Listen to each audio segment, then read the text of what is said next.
Today, we're going to talk about the top 5 most common mistakes I see when someone drafts their own deed. Hi, I'm Alec at Yanowitz Law Firm, and we've been assisting families for 29 years with wills, trusts, and probate. I see all sorts of mistakes in the property records when someone drafts their own deed, but for today's video, we're going to focus on the top 5 mistakes that I see. The first is it conveys the wrong type of ownership to the new owners. Whether we want to convey the ownership as tenants in common or as joint tenants with rights of survivorship, it's important to think about what is going to happen when one of the new owners dies. Does their interest automatically go to the others, or maybe does their interest fall to their estate? We have to probate their estate. It's important to think about what happens if someone dies.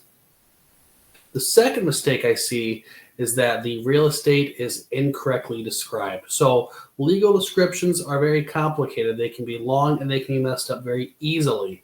So when putting that legal description on the deed, you have to think, okay, have I bought any other property since I started acquiring property in this area?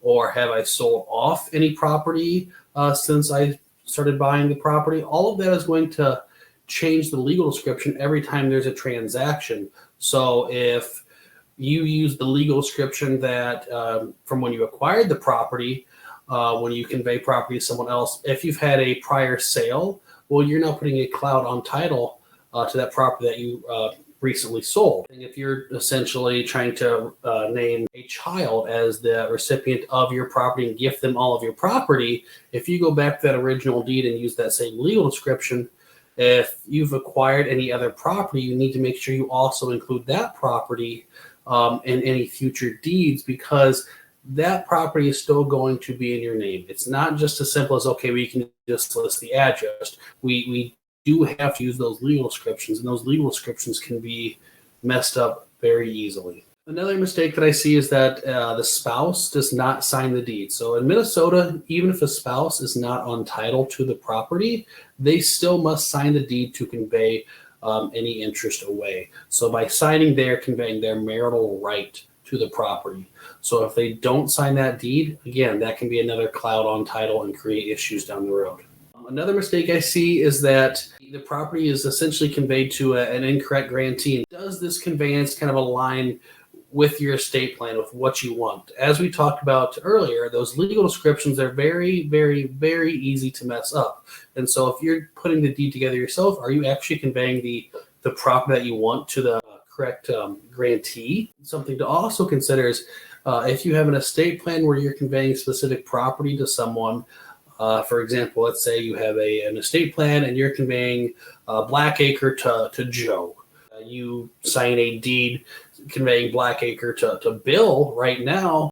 Well, the conveyance to Bill is going to be, that is what's essentially going to happen right now. So that property is gone. So it doesn't matter that in your documents, in your estate planning documents, you later on convey that same property, because you don't have it anymore. Am I conveying the right property to the right beneficiary? How is this going to impact my estate plan? Because once you convey property to someone, you have no claim to. You can't pull it back of, I didn't mean to do that, or, oh, no, I described the wrong property. It's gone. So you have to then work with them, see if they'd be willing to convey it back to you. So it can be very easy to mess up.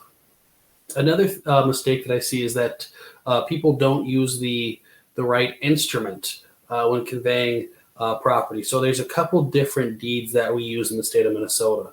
There's a transfer on death deed, which conveys the interest when you pass away, but there's also warranty deeds, there's quitclaim deeds, there's limited warranty deeds, trustees deeds. All of them do convey property, but it conveys it a little differently. So one thing to consider is, okay, do you want to convey this property now, or do you want to convey it at your death? Are you worried about the basis in the property? Do you want the new owners to have a stepped up basis? Are you fine with them taking a carryover basis in the property?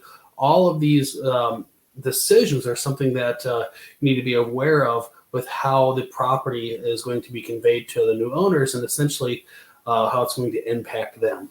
Those are the top 5 mistakes that I commonly see in the real estate record. What's the remedy? What does any of this mean? And what it means is there's going to be issues if there's mistakes. And to fix these issues, it costs money. So with the transfer on death deed, we're actually not going to know if there's a mistake until after you die, because that's when that conveyance actually happens.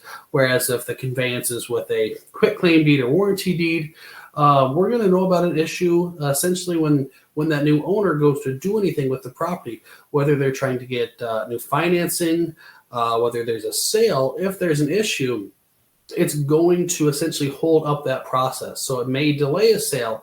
We may not be able to close and lock in certain rates if we're financing. We may have to go to court. We may have a hearing. We may, it's impossible to know exactly what may have to happen. But one thing is for sure, there's going to be headaches, and it's going to cost money. So instead of going through that process and worry about the what ifs, that's why we advise meeting with an attorney to make sure that your deed is done correctly. We can avoid all the mistakes that I've talked about in this video and many other mistakes. We can advise you, make sure that this conveyance is going to align with your estate plan, and essentially just kind of look out for your best interest. Thank you for joining me today. If you'd like to learn more about any real estate conveyances or anything with estate planning, please subscribe to our YouTube channel so you'll be notified when we post a new video. Thanks. Have a great day.